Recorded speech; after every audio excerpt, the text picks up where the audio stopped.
बिस्मिल्लाहिर्रहमानिर्रहीम। अस्सलाम वालेकुम। मैं हूं समर अब्बास, आप मेरा डिजिटल चैनल देख रहे हैं। आज नाज़रीन, हर दिन ही वैसे अब जो इंतखाबात की तरफ बढ़ रहे हैं, हर गुजरता दिन इंपॉर्टेंट से इंपॉर्टेंट तर होता चला जा रहा है और अब 45 दिन रह गए इंतखाबात के अंदर। 2 दिन 2 तारीखें इमरान खान के लिए, इस इलेक्शन के लिए और पाकिस्तानी सियासत के लिए बहुत ही इंपॉर्टेंट है, पर्टिकुलरली इमरान खान की ज़ात के लिए। एक 2 तारीख है और एक 6 जनवरी है। ये 2 दिन बड़े इंपॉर्टेंट हैं। आपको बताएंगे आगे चल के कि इन 2 तारीखों में इमरान खान के सियासी मुस्तकबिल का फ़ैसला होना है। इमरान खान इलेक्शन में हिस्सा ले सकते हैं या नहीं। फिर नाज़रीन, नॉमिनेशन पेपर्स के हवाले से एक बहुत ही इंपॉर्टेंट फैक्ट है कि पाकिस्तान तहरीक इंसाफ ने सबसे ज़्यादा नॉमिनेशन पेपर्स फाइल किए हैं तमाम तर रुकावटों के बावजूद। यानी वो जो कह रहे चारों सूबों की जंजीर वाली जो एक दावा है, वो तहरीक इंसाफ जो है उस पर पूरा उतरती नज़र आ रही है। फिर जनाब, NA 128 से शाद फ़तेह अली खान ने इलेक्शन लड़ने का फ़ैसला किया है। उनका मुकाबला किससे होगा आपको बताएंगे। और इलेक्शन कमीशन जो है पंजाब के, उन्होंने एक बड़ा सख्त ख़त लिखा है चीफ सेक्रेटरी और IG को। इससे बात भी होगी। और बल्ले का इंतखाबी निशान एक और सियासी जमात ने मांग लिया है, उसके बारे में बात करेंगे। और इमरान खान क्या आज उन्हें एक दिन के लिए पेरोल पर रिहाई दी जा सकती है या दी जा रही है। इन तमाम डिटेल्स पर जाने से पहले आपसे रिक्वेस्ट है कि चैनल को सब्सक्राइब जरूर करें, वीडियो पसंद आए तो लाइक करें और बेल आइकन प्रेस करना ना भूलें। सबसे पहले ज़रा बात करते हैं इमरान खान के मामू जावेद ज़मान खान जो है इमरान खान के बहुत ही करीब, उनके दिल के बहुत करीब थे, उनके बड़े अजीज़ थे। उनकी वफ़ात हुई है और आज उनकी नमाज जनाजा है। इमरान खान के वकला का ये कहना है कि वो हर सूरत में कोशिश करेंगे कि इमरान खान को पेरोल पर रिहाई दी जाए और वो अपने इंतहाई अज़ीज़ मामू की नमाज जनाजा में शिरकत कर सकें, तदफीन में शिरकत कर सकें। लेकिन मैं आपको अभी बड़े दावे बड़े वसूख से कह रहा हूँ कि ऐसा नहीं किया जाएगा, चूँकि किसी सूरत भी इजाज़त नहीं दी जाएगी इमरान खान को कि वो अपने मामू के जनाजे में शिरकत करें। चूँकि जेल के अंदर जो है, जेल से बाहर निकाला नहीं जा रहा, किसी भी तारीख के ऊपर पेश नहीं किया जाता, अदालतें उठ के जाती हैं जेल के अंदर, इलेक्शन कमीशन उठ के जाता है जेल के अंदर, कि खौफ है कि लोग इमरान खान की एक झलक ना देख लें। तो इसलिए इलेक्शन से पहले पहले तो ये रिस्क जो है वो कोई भी नहीं लेगा कि इमरान खान को पब्लिक की आई में ला के वो कोई बात कर लें, उनकी कोई तस्वीर बन जाए, कोई वीडियो बन जाए। वो तहरीक इंसाफ के जो वर्कर्स हैं उन्हें बड़ी एनर्जी देती है। तो ये मुझे होता हुआ नज़र नहीं आ रहा। बाकी राना सनाउल्लाह की गाड़ी को एक हादसा पेश आया है। फैसलाबाद से लाहौर जाते हुए फैमिली के हमरा जा रहे थे कि गन्ने से भरी ट्राली से गाड़ी टकरा गई। 3 गाड़ियाँ उनकी जो हैं वो टूटी हैं इसमें, लेकिन फैमिली समेत राना सनाउल्लाह खुद महफूज रहे हैं। फिर नाज़रीन, बल्ले का इंतखाबी निशान एक सियासी जमात ने मांग लिया है और हम अवाम पाकिस्तान नाम की एक पार्टी है, हम अवाम पाकिस्तान, इस जमात ने इलेक्शन कमीशन पाकिस्तान से बल्ले का इंतखाबी निशान मांग लिया है। अब आप देखें कि ये कितनी बड़ी साजिश होगी तहरीक इंसाफ के ख़िलाफ़, कितनी बड़ी ज़्यादती होगी अगर बल्ले का इंतखाबी निशान तहरीक इंसाफ से ले लिया गया है और ये बल्ले का इंतखाबी निशान किसी और जमात को दे दिया जाता है। जब बैलेट पेपर पर भला होगा तो वो लोग जो इतना ज़्यादा ख़बरें नहीं देखते, फॉलो नहीं करते, ऐसे लोग हैं तो बहुत कम है। चूँकि सोशल मीडिया का दौर है, लोगों तक बहुत ज़्यादा ख़बर का जो फ़्लो है, जो इंफॉर्मेशन का फ़्लो वो बहुत तेज़ है। लेकिन ये बदनीयती होगी इलेक्शन कमीशन की अगर वो बल्ले का इंतखाबी निशान किसी भी सियासी जमात को तहरीक इंसाफ के अलावा जारी करता है। दूसरा जनाब, हम बात करेंगे माइज़ा हमीद, नून लीग की बड़ी सरगर्म और बड़ी जो है एक्टिव रुकन रही हैं, मेंबर रही हैं, 2 मरतबा कौमी असम्बली की रुकन रह चुकी हैं। इस इलेक्शन के अंदर नून लीग ने जो मखसूस नशिस्तों की फहरिस्त जारी की है उसमें माइज़ा हमीद को आउट कर दिया गया है। माइज़ा हमीद की जगह पर तहरीक इंसाफ छोड़कर मुस्लिम लीग नून में शामिल होने वाली वजीहा कमर जो हैं उन्हें रिज़र्व सीट्स के लिए पाकिस्तान मुस्लिम लीग नवाज़ ने अपनी तरजीही फहरिस्त में शामिल किया है। तो माइज़ा हमीद का नाम ही आउट कर दिया गया है। फिर जनाब, जो होता रहा पिछले 3-4 रोज़ से पाकिस्तान तहरीक इंसाफ के अरकान कौमी सूबाई असम्बली से उनके जो कैंडिडेट्स हैं उनसे कागजात नामजदगी छीने जाते रहे। उस पर इवन कई जो ROs हैं दफ्तर में बैठे हुए हैं, डिप्टी कमिश्नर्स, उनके ऑफिस के दरवाजे के बाहर से तहरीक इंसाफ के कैंडिडेट्स को उठाया जाता रहा, गिरफ़्तार किया जाता रहा, ज़द-ओ-कोब किया जाता रहा, हिरासा किया जाता रहा, वहाँ से उन्हें तशद्दुद करके वापस लौटा दिया गया।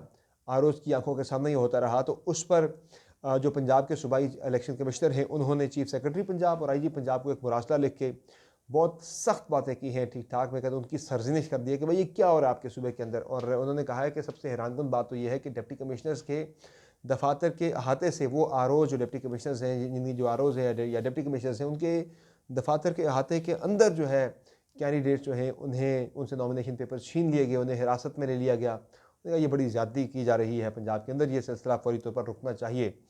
और इस पे जो मुतल्लिका लोग हैं उनके खिलाफ एक्शन का भी कहा है सूबाई इलेक्शन कमिश्नर ने। तो ये बड़ी एक अहम बात है कि फाइनली देर आए दुरुस्त आए, इलेक्शन कमीशन की आंखें खुल गई है। इलेक्शन कमीशन ने देख लिया कि वाक़तन ज़्यादती हो रही है पाकिस्तान तहरीक इंसाफ के साथ। फिर जनाब मोनिस सलाई और सालिक हुसैन के दरमियान एक फड्डा हो गया है। कल एक ट्वीट किया पहले मोनिस सलाई ने कि चौधरी शुजात के बेटों ने अपनी फूफियों को गिरफ़्तार करने के लिए भी अपने आबाई डेरे पे जो है रेड करवा दी अपने आबाई घर के ऊपर। तो उस पर चौधरी सालिक ने जवाब दिया आगे से। उन्होंने कहा कि एक तो चले उन्होंने कहा कि तहरीक इंसाफ का वोट हासिल करने के लिए फैमिली जो है उसकी कुर्बानी मत लगाएं, अपनी फैमिली को कुर्बान मत करें, ख़ानदान को कुर्बान मत करें, ख़ानदान की इज़्ज़त को दाव पर मत लगाएं। और उन्होंने कहा कि एक तो आपको सहाफ़ी बनने का शौक़ हो गया है, ऐसी जो आपने जो बात की है ये गलत है, ऐसा कुछ भी नहीं हुआ। और चलिए अच्छा हुआ आपने मान लिया कि वो घर हमारा भी है, उस घर के ऊपर हमारा भी हक़ है। तो ये एक नोक झोंक जो है ट्विटर पर मोनिस सलाई और सालिक हुसैन की हुई है। बाकी एक इंटरेस्टिंग खबर है, वेरी इंटरेस्टिंग, और वोटरों का एक इम्तहान है। NA 128 के वोटरों का एक बड़ा इम्तहान आने वाला है कि चाहत फ़तेह अली खान, जिन्होंने मौसीकी से बहुत सारे लोगों को बेजार कर दिया अपनी बोरिंग मौसीकी से, अब उन्होंने इलेक्शन लड़ने का फ़ैसला किया है। तो NA 128 के लोग जो हैं उन्हें कैंपेन में चाहत फ़तेह अली खान को सुनना पड़ेगा हर सूरत में। तो मेरी तमाम हमदर्दियाँ जो है वो NA 128 के लोगों के साथ हैं कि वहाँ उन्हें चाहत फ़तेह अली खान की कैंपेन में के दौरान उनके गाने भी सुनने पड़ेंगे और उनकी तकारीर भी सुननी पड़ेगी। इनका मुकाबला इस हल्के के अंदर शफ़कत महमूद भी तहरीक इंसाफ के टिकट पर कैंडिडेट हैं और सलमान अकरम राजा भी इस टिकट पर इलेक्शन लड़ना चाह रहे हैं पाकिस्तान तहरीक इंसाफ के लिए। लेकिन टिकट जो है पाकिस्तान तहरीक इंसाफ वो सलमान अकरम राजा को जारी करने जा रही है, क्योंकि शफ़कत महमूद की ठीक ठाक क्लास ले ली है ट्विटर पर पाकिस्तान तहरीक इंसाफ के रहनुमा जो हैं शहबाज गिल। उन्होंने शहबाज गिल ने अपने ट्वीट में जब शफ़कत महमूद ने लिखा कि मैंने NA 128 से अपने नॉमिनेशन पेपर्स और PP 170 से अपने कागजात नामजदगी सूबाई असम्बली के लिए जमा करवा दिए और मैं दोबारा दूसरी मरतबा इलेक्ट अवाम ने पहले भी किया और दोबारा मुंतखब किया, तो मैं हल्के के अवाम के लिए अपनी पूरी एबिलिटी के मुताबिक, सलाहियतों के मुताबिक उनकी मैं खिदमत करूँगा। तो उस पर शहबाज गिल ने उन्हें ताना देते हुए कहा कि पिछले कई महीने से आपकी तरफ से कोई ट्वीट नहीं आई, कई जुल्म हुए, पार्टी पर कोई मजम्मती ट्वीट नहीं आया। अल्लाह का लाख शुक्र है आपको ट्विटर अकाउंट वापस दस्तयाब हो गया। वैसे ये PP 170 वाला काम सही किया है, आपके होते हुए CM किसी और का हक तो बनता ही नहीं है। तो ये टॉन्ट मारा उन्होंने, बड़ा सा किस्म का ताना मारा शफ़कत महमूद को कि भाई जब पार्टी के ऊपर जुल्म हो रहा था, पार्टी के साथ जब इतनी ज़्यादतियाँ हो रही थी, आप तो बिल्कुल खामोश बैठे हुए थे, आपने एक ट्वीट करना भी मुनासिब नहीं समझा। आज जब वोट लेने की बारी आई तो जनाब आपने आपका ट्विटर भी एक्टिव हो गया, आपने नॉमिनेशन पेपर भी फाइल कर दिए और उन्होंने टॉन्ट ताना मारते हुए ये भी कहा कि अच्छा किया था PP 170 से कह दिया कि चले PTI के पास CM का कैंडिडेट कोई नहीं था, आप अच्छे CM के कैंडिडेट आ जाएंगे। और नीचे में पढ़ रहा था शफ़कत महमूद की टाइमलाइन के ऊपर PTI के लोग जो लिख रहे हैं शफ़कत महमूद के बारे में, अल्लाह माफ़ करे, बहुत सख्त किस्म की बातें उनके बारे में लिखी जा रही हैं। तो शफ़कत महमूद साहब को मैं मशवरा दूंगा कि अपने नॉमिनेशन पेपर वापस ले लें, बिला वजह बेइज्जत होने से बेहतर है कि इंतखाबात में ना ही जाए, इस मरतबा ब्रेक ले लें, क्योंकि आपके ऊपर पाकिस्तान तहरीक इंसाफ का वर्कर ठीक ठाक नाराज़ है, गुस्से में है। टिकट आपको मिलना नहीं है, वैसे भी टिकट सलमान अकरम राजा ने अपनी कैंपेन हल्के के अंदर शुरू कर दी है। बाकी जनाब जो हम बात करते हैं पॉपुलैरिटी की, नून दावा करती है कि हम बड़े पॉपुलर हैं। वो पॉपुलैरिटी का आपने देख लिया कि कौमी असम्बली की पंजाब से 32 नशिस्तों में से पाकिस्तान मुस्लिम लीग नवाज़ ने सिर्फ 20 नशिस्तों पर अपनी ख़वातीन के नाम दिए हैं। वो इतने कॉन्फिडेंट भी नहीं है कि पूरे नाम ही दे देते, कम अज़ कम नाम हमेशा सियासी जमातें पूरे सीटों के लिए ही देती हैं। अच्छा, अब जो नॉमिनेशन पेपर्स फाइल हुए, पिछले 4-5 दिन से तो मुल्क में गदर मचा हुआ था। पाकिस्तान तहरीक इंसाफ के अरकान को पूरे मुल्क में उनकी पकड़ दकड़ हो रही थी, उनसे छीना झपटी हो रही थी, अरकान को उठाया जा रहा था, उनके कैंडिडेट्स को उठाया जा रहा था, उनसे नॉमिनेशन पेपर छीने जा रहे थे, लोगों को गायब किया जा रहा था। अब तहरीक इंसाफ का एक इम्तहान तो आज से शुरू ही हो रहा है कि PTI के जो अरकान हैं, अब चूँकि स्क्रूटनी होनी है, जांच पड़ताल का अमल होना है। तो मैंने आपको कल खबर दी थी कल रात को कि जांच पड़ताल के अमल में पाकिस्तान तहरीक इंसाफ के एक बड़ी तादाद में रहनुमाओं को, कैंडिडेट्स को, जो उनके तगड़े कैंडिडेट्स हैं, उन्हें इंतखाबी दौड़ से बाहर करने का प्लान बन चुका हुआ है। सख्त स्क्रूटनी, सख्त से सख्त स्क्रूटनी करने के अहकामात जो हैं वो इलेक्शन कमीशन ऑफ पाकिस्तान की जानिब से नीचे आरोज को दिए गए हैं कि आपने स्क्रूटनी जांच पड़ताल बहुत सख्त करनी, बहुत स्ट्रिक्ट करनी है। स्ट्रिक्ट होगी तो उसमें स्ट्रिक्ट करने का मकसद यही है कि एक पैगाम दे दिया गया है कि तहरीक इंसाफ को आउट करना है, तहरीक इंसाफ के तगड़े तगड़े कैंडिडेट्स को आउट कर दिया जाएगा। है आप कैंडिडेट तो मैटर इतना नहीं करता, लेकिन फिर भी किसी हद तक उसकी अहमियत होती है, अपना जिसका वोट बैंक होता है 5-10 हज़ार ही सही, लेकिन अपना वोट बैंक भी कहीं ना कहीं था, बाकी ज़्यादा वोट तो इमरान खान के नाम का पड़ता है। तो मुझे ये लगता है कि एक तो स्क्रूटनी के अमल से बहुत सारे लोगों को बाहर किया जाएगा, और दूसरा जो मैं देख रहा हूँ कि इस अमल के बाद अब पाकिस्तान तहरीक इंसाफ के लिए जो मैंने कहा था आपको कि बल्ले का इंतखाबी निशान भी एक और जमात ने मांगा, अगर उससे दे दिया जाता है तो तहरीक इंसाफ के साथ ये बड़ी बुरी चीज़ होगी। लेकिन जो मैं अभी बंदों को बाहर करने की मैं बात कर रहा हूँ इलेक्शन से, उसमें जनाब ये है कि पाकिस्तान तहरीक इंसाफ ने सारे अमल के बावजूद सबसे ज़्यादा नॉमिनेशन पेपर्स फाइल किए, इस सारे जबर के बावजूद, जिससे पता लगता है कि पाकिस्तान तहरीक इंसाफ के पास सबसे ज़्यादा कैंडिडेट्स हैं, वो सबसे तगड़ी पार्टी है इस वक्त इस इलेक्शन के अंदर, सबसे बड़ी पार्टी के तौर पर मैदान में उतर रही है।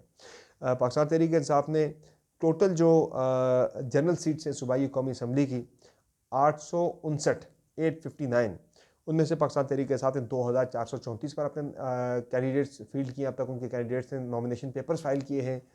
फिर मुस्लिम लीग नून दूसरे नंबर पर आती है जिसने 2134, यानी तहरीक इंसाफ से 300 कैंडिडेट्स कम अपने मैदान में उतारे हैं। फिर पाकिस्तान पीपल्स पार्टी के बनते हैं 1651 और तहरीक लब्बैक के 1478 कैंडिडेट्स जो हैं वो मैदान में हैं। तो तहरीक इंसाफ ने सबसे ज़्यादा कैंडिडेट्स इस इलेक्शन में अब तक उनके कैंडिडेट्स ने नॉमिनेशन पेपर्स फाइल किए हैं, जो कि बड़ी इंटरेस्टिंग चीज़ है कि पीटीआई अब इस वक्त इस इंतखाबी रेस के अंदर सबसे तगड़ी पार्टी है। और जो मैं इम्तिहान की बात कर रहा था, पाकिस्तान तहरीक इंसाफ का इम्तिहान शुरू होने वाला है, वो एक तो स्क्रूटनी के अमल में उनके कैंडिडेट्स को बाहर किया जाएगा, दूसरा आज से ख़तरा जो है नॉमिनेशन पेपर्स पहले छीने जा रहे थे, गायब किए जा रहे थे, आज तहरीक इंसाफ के लिए ख़तरा यह है कि उनके आज से तजवीज़ कुनंदा तायद कुनंदा जो है मुख्तलिफ़ कैंडिडेट्स के, उन्हें कहीं उठाए जाने का सिलसिला शुरू ना हो जाए। इस वाले से बाज़ाब्ता तौर पर पाकिस्तान तहरीक इंसाफ पंजाब के प्रेसिडेंट और कायम मुकाम जो सदर तहरीक इंसाफ हैं हमाद अज़हर, उन्होंने एक ट्वीट करके पाकिस्तान तहरीक इंसाफ के कारकुनान को उन्होंने पैगाम भी जारी किया है जो कैंडिडेट्स हैं उन्हें, कि अब अपना पहरा दीजिएगा, जो तजवीज़ कुनंदा तायद कुनंदा हैं उन्हें ज़रा संभाल के रखिएगा, क्योंकि वो भी गायब हो सकते हैं आपके। वो अगर गायब हो जाते हैं, कोई बंदे दो तस्दीक नहीं करते, तो फिर भी बंदा स्क्रूटनी के अमल में इलेक्शन से बाहर हो जाता है। बाकी 2 से 6 जनवरी इमरान खान के लिए बहुत इंपॉर्टेंट है, और इसलिए इंपॉर्टेंट है कि 2 जनवरी को मियाँ नवाज शरीफ की ताहयात नाअहली का केस जो है वो लगेगा कि नाअहली 5 साल होनी चाहिए या 62(1)(f) के तहत ताहयात होनी चाहिए। इस चीज़ को सुप्रीम कोर्ट ऑफ पाकिस्तान सुनने जा रही है, और इसमें मुझे लगता है कि जब नाअहली की बात आएगी तो फिर इमरान खान की एक पटिशन भी सुप्रीम कोर्ट ऑफ पाकिस्तान में जो है ज़ेर इल्तवा है, वहाँ अभी तक उस पर समाअत शुरू नहीं हुई, बेंच नहीं बना। पहले जो दरख्वास्त दायर की गई थी उस पर एतराज़ लगा दिया गया था सुप्रीम कोर्ट के रजिस्ट्रार ऑफिस की जानिब से, अब दोबारा वो पटिशन दायर की गई है। उसकी समाअत वैसे तो 6 जनवरी को होनी है, चीफ जस्टिस ने इन चैम्बर उसकी समाअत करनी है, अगर उसको काबिल समाअत समझा तो उसके लिए बेंच बना के फिक्स कर देंगे, वरना चीफ जस्टिस भी से एतराज़ लगा के इन चैम्बर इसको मुस्तरद कर सकते हैं। लेकिन मुझे लगता है कि अगर 2 को मियाँ नवाज शरीफ की नाअहली ख़त्म करनी है, जो नज़र आ रहा था रिमार्क्स से चीफ जस्टिस के और अतर मिनल्ला साहब के मियाँ नवाज शरीफ की तायात नाअहली ख़त्म कर दी जाएगी, 5 साल नाअहली कर दी जाएगी और मियाँ नवाज शरीफ इलेक्शन लड़ने के लिए हो जाएंगे अहल।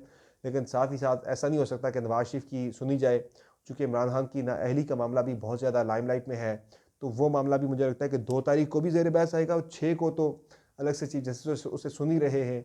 और सुप्रीम कोर्ट ऑफ पाकिस्तान अगर इस मामले को सुनती है तो तहरीक इंसाफ का जो मौक़िफ़ है कि आमिर फ़ारूक साहब ने जिसे मुस्तरद कर दिया था कि जनाब जब कन्विक्शन सस्पेंड हो गई है, जब सज़ा मुअत्तल हो गई है, तो उस सज़ा की ही वो सज़ा ही वजह बनी थी इमरान खान की इलेक्शन कमीशन से 5 साल नाअहली के लिए। जब सज़ा मुअत्तल हो गई है तो फिर नाअहली का होना नहीं बनता था। हम इस पर कुछ लीगल एक्सपर्ट्स की राय ये है कि सज़ा मुअत्तल होने का मतलब ये होता है कि बंदे को ज़मानत वगैरह मिल जाती है, लेकिन अगर वो इस सज़ा की वजह से डिस्क्वालीफाइड है तो जब तक सज़ा के साथ साथ जब तक फ़ैसला यानी कन्विक्शन अगर सस्पेंड नहीं होती, तो अगर जो नाअहली है वो बंदे की नहीं रुक सकती, नाअहली जो है वो ख़त्म नहीं होती, बल्कि वो इन द फील्ड रहती है।